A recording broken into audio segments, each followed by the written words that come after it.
Assalamualaikum warahmatullahi wabarakatuh. Selamat datang kembali mahasiswa Fakultas Ekonomi dan Bisnis Universitas Teknokat Indonesia pada mata kuliah Manajemen Pemasaran. Pada pertemuan kali ini, kita akan membahas tentang bagaimana cara mengumpulkan informasi dan memprediksi permintaan yang akan datang. Dengan istilah biasanya forecasting. Oke, dengan fokus pada pembahasan, yang pertama adalah apa saja komponen dari sistem informasi pemasaran modern. Lalu yang kedua, apa saja faktor yang dapat membentuk sistem pemasaran intelijen. Biasa kita sebut dengan intelligent marketing. Baik, akan kita mulai. Kemajuan teknologi berkembang sangat cepat pada zaman modern saat ini. Inovasi dan penemuan baru selalu dilakukan setiap hari di bidang teknologi untuk mendapatkan teknologi yang canggih serta bermanfaat bagi kehidupan umat manusia. Salah satu teknologi yang sudah terbukti mampu mendukung aktivitas bisnis adalah teknologi informasi. Teknologi yang menggabungkan antara teknologi komputer dan teknologi telekomunikasi ini telah mengubah cara hidup individu maupun organisasi dalam menjalankan aktivitas bisnisnya atau menjalankan kegiatan sehari-hari. Teknologi informasi merupakan bagian dari sistem informasi yang mendukung sistem informasi dalam menghasilkan berbagai informasi yang dibutuhkan oleh suatu perusahaan untuk mencapai tujuan tertentu. Sistem informasi dapat diterapkan pada aktivitas atau fungsi bisnis seperti akuntansi, keuangan, pemasaran, dan manajemen sumber daya manusia. Penggunaan teknologi informasi yang tepat dapat meningkatkan efisiensi dan efektivitas proses bisnis, membantu dalam pengambilan keputusan, dan meningkatkan daya saing suatu perusahaan. Salah satu sistem informasi untuk mendukung perusahaan dalam memasarkan produk dan jasa kepada para pelanggan adalah sistem informasi pemasaran. Lalu, apakah sistem informasi pemasaran itu? Sistem informasi pemasaran terdiri dari orang, peralatan, dan prosedur untuk mengumpulkan, menganalisis, mengevaluasi, dan mendistribusikan informasi yang diperlukan dengan tepat waktu dan akurat pastinya kepada para pembuat keputusan pemasaran. Beberapa perusahaan memiliki sistem informasi pemasaran yang memberikan detail tentang keinginan, preferensi pelanggan, dan perilaku pembeli. Seperti perusahaan harus mengatur dan mendistribusikan arus informasi yang berkesinambungan kepada manajer pemasarannya. Tapi itu semua tergantung pada catatan internal yang dimiliki oleh perusahaan, kegiatan pemasaran intelijen, dan riset pemasaran. Selanjutnya, kita akan membahas tentang data atau catatan apa saja yang harus dimiliki oleh perusahaan. Yang pertama disebut dengan siklus pesanan sampai pembayaran.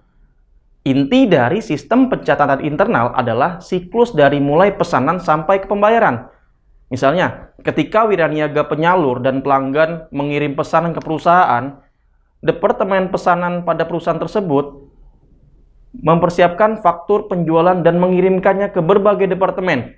Item-item barang yang dikirim disertai dengan dokumen pengiriman dan rekening yang juga dibuat rangkap dan dikirimkan ke berbagai departemen.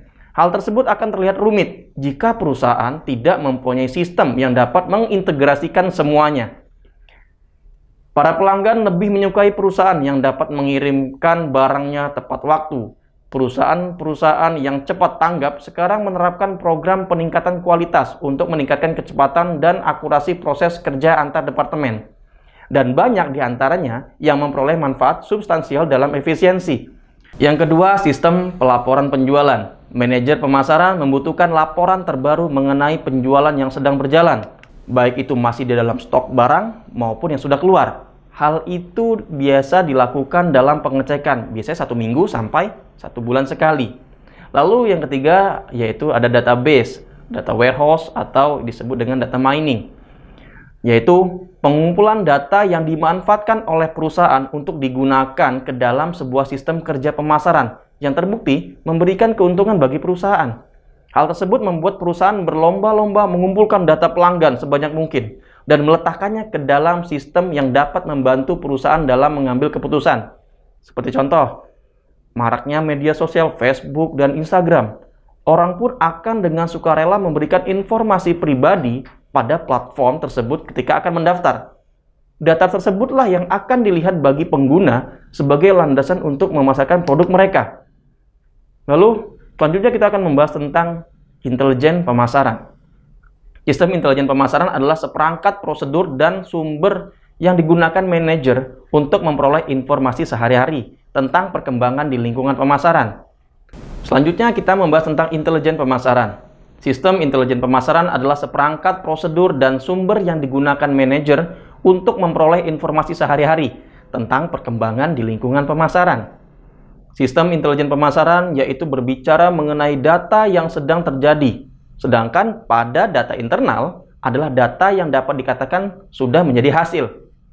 Manajer pemasaran mengumpulkan data tersebut melalui membaca buku, surat kabar, berbicara dengan pelanggan, pemasok, dan distributor, memantau media sosial, dan bertemu dengan manajer perusahaan lain. Lalu, bagaimana perusahaan dapat meningkatkan kualitas dan kuantitas intelijen pemasaran mereka? Ada beberapa cara yang dapat dilakukan, yaitu pertama, melatih dan memotivasi tenaga penjualan untuk melihat dan melaporkan perkembangan baru. Yang kedua, memotivasi distributor, pengecer, dan perantau lainnya untuk berbagi informasi. Lalu selanjutnya bisa kita mempekerjakan spesialis untuk mengumpulkan data intelijen pemasaran tersebut. Atau kita biasanya menyebutnya dengan pembeli misterius. Lalu ada juga kita membeli produk pesaing, laporan yang diterbitkan, dan iklan pesaing untuk dikonsultasikan kepada pemasok dan menghadiri pameran dagang yang sesuai dengan barang kita. Lalu dapat juga dilakukan dengan membentuk komunitas pelanggan yang terdiri dari pelanggan terbesar, yang paling berpengaruh, dan paling representatif. Lalu juga dapat digunakan untuk dapat dimanfaatkan pada sumber data dari pemerintah. Lalu beli informasi dari perusahaan riset dan vendor eksternal.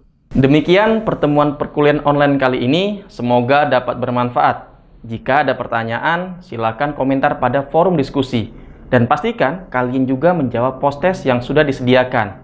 Saya akhiri, wassalamualaikum warahmatullahi wabarakatuh.